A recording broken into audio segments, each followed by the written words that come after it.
palm fruit. This is palm fruit. From here we have what we call palm kernel. From this we have what we call palm kernel. This palm tree. From here we have palm fruit. From palm fruit we have palm kernel. So here the name of this thing is called zo in Khana language. The name of this palm tree is called zo. It's called tezo in Khana language. The fruit that this thing bears is called zo, which is the palm fruit, is called zo. Then the broom being gotten from this is called esan. It's called esan. So this is how palm fruit look like. This is how it look like. Okay, sugarcane is called mimongo in Khana language. Here we have banana. Banana in Khana language is called ebuegbagarade.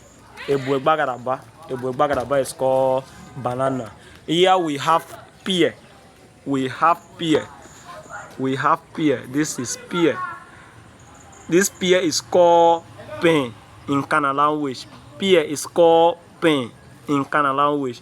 Here we have avocado pear. This one is called penbeke.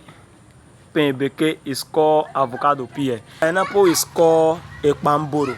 Ekpamboro in Khana language. That is another amazing thing. See how they plant yam. You see how they plant yam. This yam is being planted inside a bag.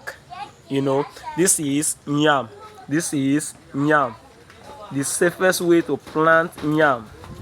See, this is yam. So yam in Khana language is called zia. Zia. This one you are seeing here is called cassava. Cassava is called what peculiar? Ekpamboro. Cassava is not ekpamboro. Cassava is called ekpakporo. Ekpakporo.